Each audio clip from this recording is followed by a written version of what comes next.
Welcome to the deep dive. Let's get right into something absolutely crucial for pretty much any startup or new venture trying to make its mark today, regardless of, what you're building or selling. Hmm. We're talking about online trust. In a world where everyone's looking you up online first, proving you're legitimate and reliable isn't just important, it's survival. Exactly. Think about it. Potential customers, partners, investors, um, they're all making these snap judgments based on your digital presence. Right. If that first impression isn't credible, you might not even get a conversation started. It's tough out there.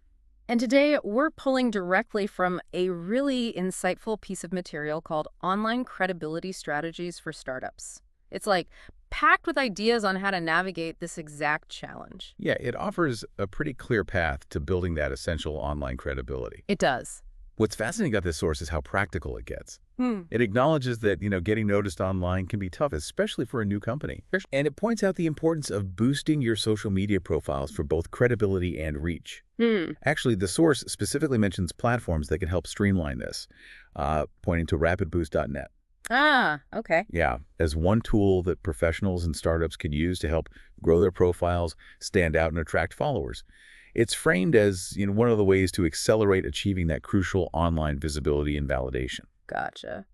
So our mission in this deep dive is to unpack this material, extract the most impactful strategies, and figure out how you listening right now who might be running or involved with a startup, can start building this trust right away. Because this source really drives home that online credibility isn't just about a shiny website.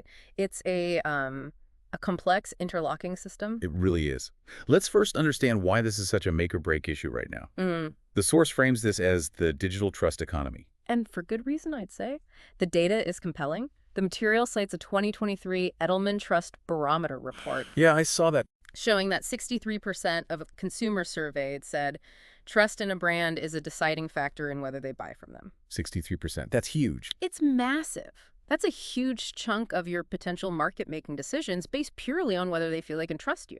It completely shifts trust from, like, a fuzzy marketing concept to a primary driver of revenue. Right.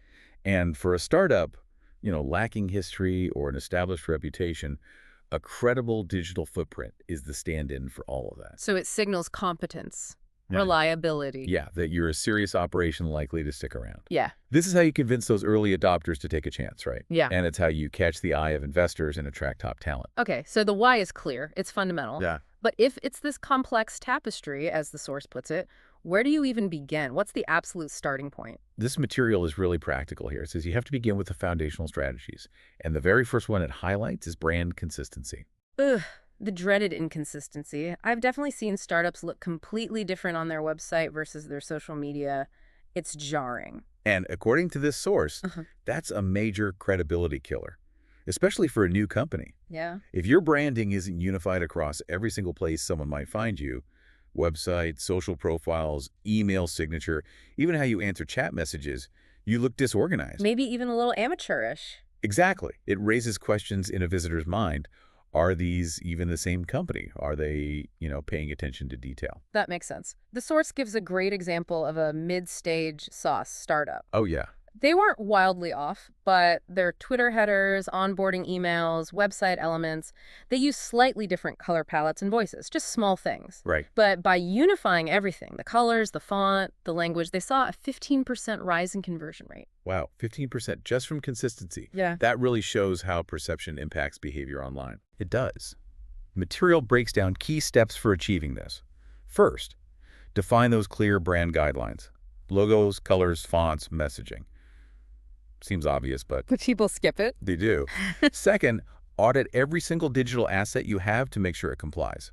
Third, establish your core tone of voice. Are you friendly, super expert, disruptive, reliable, and apply it everywhere? Like really define it. Yes. And finally, make sure everyone on your team understands and uses these guidelines. It has to be embedded. Got it. So looking cohesive is step one. Where does the source say you lay the next foundation? Right on your home turf, Yeah. your website. The source calls it your digital storefront and emphasizes that first impressions are formed in milliseconds there. Milliseconds, wow. Yeah, if your website doesn't immediately look and feel trustworthy, visitors are just gone, bounce. Okay, so what specifically does the source identify as website trust boosters? beyond just, looking pretty. Well, it lists several key elements. Obviously, professional design and mobile friendliness are non-negotiable now. Table stakes. Exactly. But the source goes deeper. It points out the importance of transparency. Clear contact info, physical addresses if you have them, legal disclaimers, and crucially, team bios. Oh, interesting. Putting faces to names? Yeah, makes the company feel real. Yeah. It's hard to trust an anonymous entity, right? Totally. The source also stresses leveraging external validation on your site, displaying logos of any media mentions, awards, or recognizable partners you work with. Ah, that credibility by association. Precisely. And finally, absolutely fundamental, especially today, are security signals. Prominent HTTPS security, clearly visible privacy policies, and clear data protection promises. Okay. For some industries, displaying specific compliance certifications is vital too. Ah, like SOC2, APPA, GDPR, those acronyms you sometimes see. Exactly those. And just for clarity for listeners, SOC2 refers to security compliance for service providers. A BIP is critical for handling health information, and GDPR covers data protection and privacy in Europe. Displaying these, if applicable, is a major trust signal. Oh, and adding something like live chat or a chatbot shows you're available and responsive. Another plus. Okay, so foundational are consistency across the board and a trustworthy website. Makes sense. What does the source say about building authority once those are solid? It shifts to strategic content marketing. The idea is people naturally gravitate towards and trust authorities and experts in a field. Right. Startups can build this perception not just by selling, but by genuinely educating and providing value. So becoming a go-to resource, essentially. What kind of content does the source categorize as high impact for this? It highlights content that directly addresses audience pain points or industry trends. So think in-depth blog articles, webinars, and live Q&As, downloadable resources like case studies or white papers. The valuable stuff. Exactly. And explainer videos or product demos. The goal isn't a hard sales pitch, but demonstrating your knowledge and helpfulness. The e-commerce startup case study mentioned here is pretty cool. They created a blog series just answering common customer questions in their niche. And it wasn't just helpful for customers, right? It boosted their own credibility. Yeah. The source reports that blog series led to a 70% growth in monthly leads. 70%. And it even helped them rank higher in search results than competitors who had been around much longer. It shows that providing value builds trust and visibility simultaneously. That's a great example. And you don't have to keep that expertise locked away on your own site either. The source talks about guest posting and collaboration. Right. Getting your insights published on established industry platforms means you're kind of borrowing their credibility. Credibility rubs off. Exactly. And you reach a built-in, relevant audience. It's a powerful endorsement. Collaborating with others in your space can have a similar effect too. Speaking of audiences, the source really emphasizes the power of hearing from other customers. This is where social proof, testimonials, and success stories come in, right? Absolutely critical.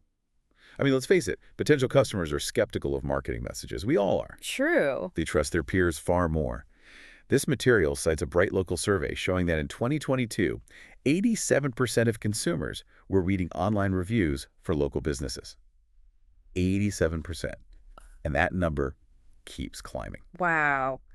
So how does a startup, which might not have hundreds of reviews yet, leverage this? The source offers some tips on harvesting and amplifying powerful testimonials. Yeah, and it starts simply just asking early adopters for feedback and testimonials.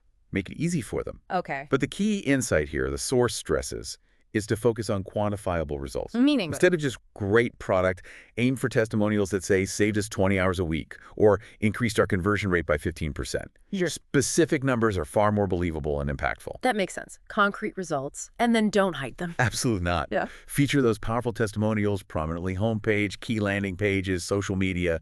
Shout about them. The source also highlights user-generated content, UGC, and community engagement. Encourage customers to share their experiences using branded hashtags or by tagging you. Like seeing real people use the products. Exactly. Resharing authentic customer content, like the consumer electronics startup example, showing creator photos of customers using their product on Instagram, builds a sense of real-world adoption and community. It's like your customers become your best marketing team, in a way. In a way, yes. And the source is very realistic about something else: negative feedback. The tricky part. It says no company is perfect, and how you handle criticism online is a huge trust builder or destroyer. So ignoring it is the worst thing you can do. According to this material, yes. Responding honestly and constructively to criticism, whether it's a bad review or a social media comment, and showing you're genuinely working to fix issues actually builds trust faster than pretending problems don't exist. Yeah, Owning your mistakes is a powerful act of transparency. good point. Shifting gears slightly, the source talks about leveraging social media not just for community, but for broadcasting your message and building authority more broadly. Yeah, this section is key for reach. But the advice isn't be everywhere. That's a common mistake. Right, don't spread yourself too thin. Exactly. It's choose the right platforms. Figure out where your target audience actually spends their time. B2B audience. Maybe LinkedIn and Twitter are your focus. Consumer brand. Could be Instagram, Facebook, or TikTok. Focus your energy. Once you pick your spots, the source stresses profile optimization. Making sure your bio is succinct and highlights your value proposition, using professional headshots or branded profile graphics, pinning your most impressive content. Like your best stuff at the top. Yeah, and ensuring all your links are updated and clear. It's the digital equivalent of making sure your shop sign is readable and welcoming. Makes sense. And then consistent, high-quality posting. The source says it's not just about pushing your product constantly. Right. Nobody likes that. The best start of social accounts, open conversations, share insights about their industry, and show a bit of the team culture. Make it human. So mix it up. Yeah, the source suggests mixing thought leadership, maybe founder perspectives, or takes on trends with more behind-the-scenes content that makes the brand feel human and approachable. The fintech startup case they mention is a great illustration of this. Remind me. Instead of constant product pitches on LinkedIn, they focused on sharing weekly money hacks and hosting founder Q&As. Providing value. Exactly. That strategy led to a 5x increase in followers and, maybe even more importantly, inbound partnership inquiries. They built authority through useful content. That's the goal. And the source really hammers home that it's not just about posting, it's about engaging. Social listening. Yeah. And actively joining conversations is vital. Monitor mentions of your brand or industry keywords, reply promptly to comments and messages, and join relevant discussions where your expertise can add genuine value. Be part of the conversation, not just broadcasting. Exactly. This kind of active engagement, according to the source, builds trust and ultimately leads to higher conversion rates. Okay, so owning your space and engaging within it. What about getting validated by others? The source discusses accelerating trust through partnerships, PR, and influencer marketing. This is all about leveraging borrowed trust. It's powerful stuff. How so? When a credible third party, like a respected media outlet, a strategic partner, or an influencer your audience trusts, validates you, it's incredibly powerful for a startup. Takes you up a level. It does. The source even sets a benchmark. Aim for at least one credible mention in your first year. That sounds daunting for a startup without a PR team, though. How does the source suggest initiating media outreach? It advises drafting compelling press releases for significant milestones, funding rounds, product launches, key hires. Standard stuff. Oh, okay. But the key is tailoring your pitch to journalists. Don't just send a generic announcement. Find a unique angle. Maybe offer data-driven insights from your niche, like that sauce startup example. All right, tell me about that one again. That was impressive. Yeah, that sauce startup got covered in TechCrunch, a major industry publication, simply by offering them unique, data-driven insights they had gathered about their market. They gave the reporter something valuable. And the result? That one article led to over 150 inbound sales leads and multiple investor meetings. Wow. That's the power of targeted PR right there. Absolutely. Incredible. And influencer collaboration. That's become such a big area. It has, and the source positions it as another way to use borrowed trust. The key, it says, is finding influencers who genuinely align with your brand and values. Not just follower count. Not just follower count, regardless of how massive their following is. Even smaller niche influencers can provide powerful validation within a specific community. Authenticity matters. Okay, we've covered presence, content, social proof, PR. What does the source say is the absolute non-negotiable underpinning for all of this? Like the bedrock? It's data, transparency, and security. These aren't strategies you just layer on top. They have to be fundamental to your operation from day one. Okay, what does that look like in practice for a startup? Publishing data. Yeah, but it means being willing to publish relevant metrics and case results where privacy allows, of course. Okay. If you can share anonymized data about how clients are succeeding, reduce churn by 37%, increased efficiency by 20%, 98% customer satisfaction. Real numbers. Those quantifiable results aren't just marketing, they're trust signals. They provide concrete proof of your value. And transparency. You mentioned owning mistakes earlier. Yeah, the source talks about practicing radical transparency. This means admitting what you don't know and being open and honest with your customers, especially when things go wrong. Like outages or delays. Exactly. If there's an outage, a delay, a pricing change, brief, honest updates build trust far more effectively than silence or trying to sugarcoat problems. It shows you respect your customers enough to communicate openly. That takes courage, but I can see how it builds loyalty. And security. That feels huge, especially with data breaches always in the news. Absolutely massive. The source stresses prioritizing data security and compliance from day one. Don't treat it as an afterthought. So displaying those certifications again. Yeah, display relevant certifications if you have them, like those we mentioned, SOC2, HIPAA, GDPR, encryption badges, and clear, jargon-free privacy promises. Make your security page easy to find and understand. It reassures users their data is safe with you. So we've unpacked all these strategies from the source, from foundational consistency all the way to radical transparency. It's a lot. How does a startup actually take all of this and put it into action today? The source wraps up with 4 clear action points. Yeah, makes it actionable. First, conduct a trust audit. A trust audit. Basically, take a step back and inventory everywhere your startup has a digital presence. Check for that branding unity we talked about. Look at your online reviews. Are they visible? Are they recent? Does your website and your social media clearly communicate why someone should trust you? And evaluate your content mix. Are you just selling, or are you building authority and providing value? Yeah. Get a baseline. That seems like a crucial first step. You can't fix what you don't measure, right? What's next? Second, set measurable credibility goals. Don't just say, we want more trust. That's too vague. Make it specific. Exactly. Make it specific and time-bound. Aim for, say, 10 new quantifiable testimonials in the next 60 days. Or secure 1 industry partner or press mention per quarter. Or grow your engaged social following by 25% in 3 months. Having specific goals makes it actionable. Right, gives you something concrete to work towards, and how do you execute those goals? Third, develop an action plan. Assign ownership for these tasks. Who's responsible for collecting testimonials? Who's auditing the digital assets? Put names next to tasks. Precisely. Create and distribute those brand guidelines we discussed. And schedule regular check-ins, maybe monthly, to review progress on your credibility goals. Keep it moving. Accountability. Makes sense. And finally, the source talks about getting momentum with quick wins. Yes, this is important. Look for things you can implement immediately that will boost trust signals. Like what? Update those website trust elements like contact info or security badges right away. That's easy. Look into purchasing or subscribing to tools that can help, like digital security certificates, testimonial widgets, or, as the source mentions again here, services like rapidboost.net that can help accelerate social credibility if that's a goal. Okay. And the easiest quick win they suggest. Reach out to 3 of your happiest customers today and ask if they'd be willing to provide a testimonial or a quick case study. Just ask. That quick win step feels really important for a startup, with limited resources and time. Get some points on the board. Totally. It can create immediate impact and build momentum to tackle the bigger goals. Small wins fuel bigger ones. Wow. Okay. This deep dive into the source material has made it incredibly clear. In a crowded, skeptical digital world, online credibility isn't just a marketing tactic. It's arguably the most powerful asset a startup can build. Absolutely. Mastering these fundamentals, presenting a consistent brand, becoming a helpful authority through content, showcasing real customer wins, engaging strategically on social media, seeking third-party validation, and being rigorously transparent and secure. That whole package. That's the path.